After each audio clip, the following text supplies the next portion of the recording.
Hello friends, welcome back to our channel తాజా jobs info.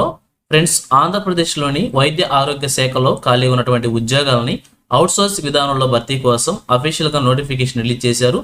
భర్తీ చేస్తున్న ఉద్యోగాలన్నీ కూడా కేవలం 10వ తరగతి అర్హతతో మాత్రమే భర్తీ చేస్తున్నారు. అలాగే ఎటువంటి పరీక్ష కూడా లేకుండానే అభ్యర్థుల్ని ఉద్యోగాలు సెలెక్ట్ చేయబోతున్నారు. సో ఇటీవల కాలంలో ఆంధ్రప్రదేశ్లో ఉన్నటువంటి వైద్య ఆరోగ్య శాఖ ఉద్యోగాలకు సంబంధించి అభ్యర్థుల అప్లికేషన్స్ ఎక్కువగా రావడం అయితే చూస్తూ ఉన్నాం. ఇప్పుడు అందరి చూపు కూడా వైద్య ఆరోగ్య శాఖలోనే ఉద్యోగాల భర్తీ కోసం చూస్తూ ఉన్నారు. ఎందుకంటే ఎటువంటి రాత పరీక్షలు లేకుండానే అభ్యర్థులను సెలెక్ట్ చేస్తున్నారు కాబట్టి సో తక్కువ క్వాలిఫికేషన్ ఉద్యోగం అయినప్పటికీ కూడా అందరు అప్లికేషన్ అయితే అప్లై చేసుకుంటున్నారు. సో మరి మీకు కూడా ఇంట్రెస్ట్ ఉండి ఉద్యోగాల కోసం అప్లై చేసుకోవాలనుకుంటే అందరికంటే ముందుగా కూడా అప్లికేషన్ వెంటనే అప్లై చేసేయండి. సో మరి నోటిఫికేషన్ ద్వారా ఎన్ని కాలాలను భర్తీ చేస్తున్నారు, ఏ విధమైన ఉద్యోగాలను భర్తీ చేస్తున్నారు, అన్ని విషయాల గురించి కూడా క్లియర్గా వీడియోలో చెప్తాను. సో వీడియోని ఎక్కడ కూడా స్కిప్ చేయకుండా చివరిలో చూసే ప్రయత్నం చేయండి. ముందుగా వీడియోకి ఒక చిన్న లైక్ చేసి సపోర్ట్ చేయండి ఫ్రెండ్స్. మీరు చేసే ఒక చిన్న లైక్ ద్వారా ఇటువంటి మరిన్ని జాబ్ అప్డేట్స్ మేము తీసుకురావడానికి చాలా ఎంకరేజ్మెంట్గా ఉంటుంది. ఇంకా ఇప్పటివరకు మీరు ఎవరైనా మన ఛానల్ సబ్స్క్రైబ్ చేసుకోకుండా చూస్తున్నట్లయితే ఇటువంటి లేటెస్ట్ జాబ్ అప్డేట్స్ కోసం వెంటనే మన ఛానల్ కూడా సబ్స్క్రైబ్ చేసుకోండి. పక్కన బెల్ సింబల్లో ఆల్ మెంట్ ట్యాప్ చేసి యాక్టివేట్ చేసుకోండి. ఛానల్ వీడియోస్ అన్ని కూడా మీకు ఫ్రీగా నోటిఫికేషన్ రూపంలో వస్తూ ఉంటాయి. సో లేట్ చేయకుండా డైరెక్ట్ టాపిక్లోకి వెళ్ళిపోదాం. ఫ్రెండ్స్, క్లియర్గా చూడండి, రిలీజ్ అయినటువంటి అఫీషియల్ నోటిఫికేషన్ చూస్తున్నాం. ఈ నోటిఫికేషన్ ద్వారా మనకి 5 రకాల ఉద్యోగాలు అయితే భర్తీ చేస్తున్నారు. అన్ని కూడా అవుట్ సోర్సింగ్ విధానంలో భర్తీ చేస్తున్నారు. అన్నింటిని కూడా కేవలం 10వ తరగతి అర్హతతోనే భర్తీ చేస్తున్నారు.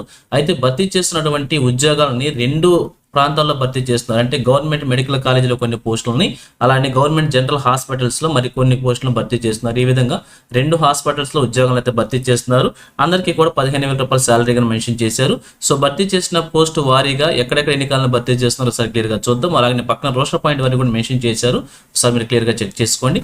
భర్తీ చేసిన ఉద్యోగాలు వచ్చేసి మెయిన్ నర్సింగ్ ఆర్డర్ MNO, అలాగే ఫిమేల్ నర్సింగ్ ఆర్డర్ FNO, అలాగే stretch bearer, general duty attendant GDA, nursing order అయినటువంటి 5 రకాల ఉద్యోగాలను భర్తీ చేస్తున్నారు.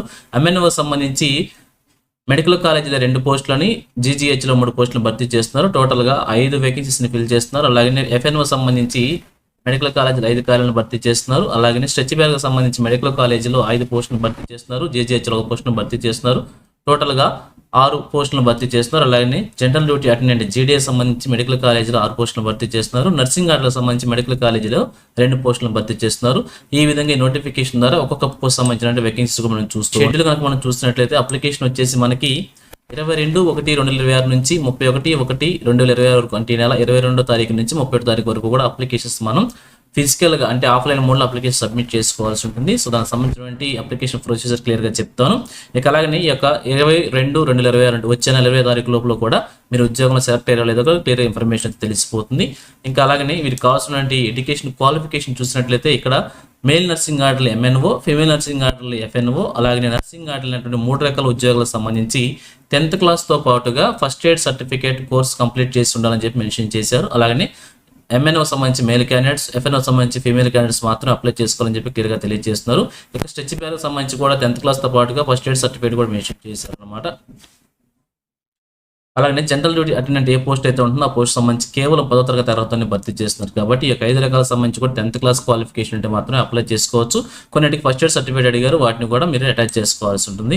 ఇక ఏజ్ లిమిట్స్ కనుక మనం చూసినట్లయితే 1/1/2026 నాటికి 42 ఇయర్స్ వరకు ఏజ్ని మనకి మెన్షన్ చేశారనమాట. జనరల్ కేటగిరీ అభ్యర్థులకు వచ్చేసి SC ST and BC EWS క్యాండిడేట్స్కి 5 ఇయర్స్, ఎక్స్ సర్వీస్ మ్యాన్కి 3 ఇయర్స్, ఫిజికల్ డిఫరెంట్ పర్సన్స్కి 10 ఇయర్స్ చొప్పున రిజర్వేషన్స్ ప్రొవైడ్ చేశారనమాట. ఈ విధంగా ఏజ్ మీరు క్యాలిక్యులేట్ చేసుకోవాల్సి ఉంటుంది. ఇక అలాగనే అప్లికేషన్ ఫీజు కూడా మెన్షన్ చేస్తే ఈ యొక్క అప్లికేషన్ ఫీజుని ఇక్కడ చూపించినటువంటి పేరు ఏదైతే ఉందో ఆ పేరుతో DD తీయాల్సి ఉంటుంది. DD రూపంలో అప్లికేషన్ ఫీజు మనం పేమెంట్ చేయాలన్నమాట. OCBC క్యాండిడేట్స్కి 300 rupees, SC ST physical challenge క్యాండిడేట్స్కి 200 రూపీస్ చొప్పున ఫీజు మెన్షన్ చేశారు. ఇక సెలక్షన్ ప్రొసీజర్ వచ్చేసి ఎటువంటి రాత పరీక్ష కండక్ట్ చేయడం లేదు. టోటల్గా 100 మార్క్స్కి ప్యూర్లీ మెరిట్ పే చేసుకొని రూల్ ఆఫ్ రిజర్వేషన్ ప్రకారంగా అభ్యర్థిని సెలెక్ట్ చేస్తారనమాట. టోటల్గా 100 మార్క్స్ సెలక్షన్ ప్రొసీజర్ ఉండబోతుంది. అందులో 75% వచ్చేసి మీకు 10th క్లాస్లో 100 మార్క్స్ కేటాయిస్తారనమాట. రిమైనింగ్ 25%లో 10 మార్క్స్ వచ్చేసి ఎడ్యుకేషన్ కంప్లీట్ చేసిన ఇయర్స్ వారీగా ఒక్కొక్క సంవత్సరం ఒక్కొక్క మార్క్ చొప్పున మాక్సిమం 10 మార్క్స్ కేటాయిస్తారు.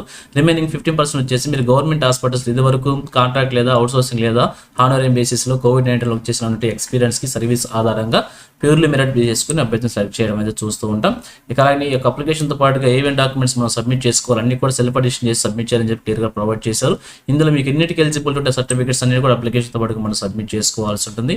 ఇక అప్లికేషన్ ఫార్మేట్ కూడా నోటిఫికేషన్ కింది భాగంలో మనకి ప్రొవైడ్ చేశారు. ఈ యొక్క అప్లికేషన్ ఫార్మేట్ మనం ప్రింట్అవుట్ తీసుకొని చూపించిన విధంగా కూడా మన అప్లికేషన్ అయితే సబ్మిట్ చేసుకోవాల్సి ఉంటుంది. ఈ యొక్క అప్లికేషన్ దానికి సంబంధించిన డాక్యుమెంట్స్ అన్ని కూడా చేసి రీడింగ్ కూడా అప్లికేషన్ కూడా మనం సబ్మిట్ చేసుకోవాల్సి ఉంటుంది. ఇక ఫైనల్గా చూసినట్లయితే నోటిఫికేషన్ వచ్చేసి మనకి government of Andhra Pradesh, government Siddhartha medical college Vijayawada, అలానే గవర్నమెంట్ జనరల్ హాస్పిటల్ విజయవాడలో ఖాళీగా ఉన్నటువంటి ఉద్యోగాలను భర్తీ చేస్తున్నారు అనమాట.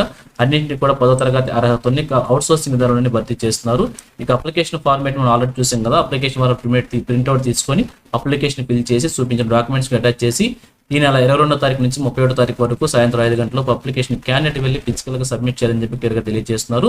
ఇక్కడ చూపించిన అడ్రస్లో స్పెసిఫైడ్ కౌంటర్స్ ఏర్పాటు చేశారనమాట. ఒక్కొక్క పోస్ట్ సంబంధించి ఆ కౌంటర్స్లో మీరు అప్లికేషన్ సబ్మిట్ చేసుకోవాల్సి ఉంటుంది. Office of the principal, government Siddhartha medical college Vijayawada, ఈ యొక్క అడ్రస్లో మన అప్లికేషన్ సబ్మిట్ చేసుకోవాల్సి ఉంటుంది. పాత కృష్ణా జిల్లా ప్రకారంగా అందరూ కూడా అభ్యర్థులు అప్లై చేసుకోవచ్చు అని చెప్పి తెలియజేస్తూ ఉన్నారు. సో మరి మీకు కనుక ఇంట్రెస్ట్ ఎలిజిబిలిటీ ఉంటే తప్పకుండా అప్లై చేసి ఒక ఉద్యోగం సాధించే ప్రయత్నం చేయవచ్చు. సో ఇది ఫ్రెండ్స్ ఈ నోటిఫికేషన్ గురించి. ఇదే విధంగా ఆంధ్రప్రదేశ్లో ఏ జిల్లా నుంచి ఏ చిన్న జాబ్ నోటిఫికేషన్ రిలీజ్ అయినా కానీ వెంటనే మేము ముందుకు తీసుకొస్తుంటాను. సో మన ఛానల్ సబ్స్క్రైబ్ చేసుకుని డైలీ ఫాలో అవుతుండండి. ఎటువంటి అప్డేట్స్ మిస్ అవ్వకుండా ఉండవచ్చు. అలాగే నేను నోటిఫికేషన్ పీడిఎఫ్ వచ్చేసి మన టెలిగ్రామ్ గ్రూప్లో ప్రొవైడ్ చేస్తాను. లింక్ వచ్చేసి వీడియో డిస్క్రిప్షన్లో ప్రొవైడ్ చేస్తాను, అక్కడి నుంచి డౌన్లోడ్ చేసుకోండి. సో ఇది ఫ్రెండ్స్ ఓవరాల్ వీడియో ఇన్ఫర్మేషన్ మీకు నచ్చిందని అనుకుంటున్నాను. మీకు ఎలా అనిపించిందో కింద కామెంట్ సెక్షన్లో తెలియజేయండి. ఇంకా మీ ఫ్రెండ్స్కి, మీ ఫ్యామిలీ మెంబర్స్ అందరూ కూడా షేర్ చేసి వారికి కూడా తెలియజేయండి. సో ఇన్ఫర్మేషన్ కనుక మీకు నచ్చినట్లయితే తప్పకుండా వచ్చే బదులు మర్చిపోవద్దు. Thank you friends for watching. మరొక లేటెస్ట్ వీడియో అయితే మీ ముందుకు వస్తాను. Have a nice day.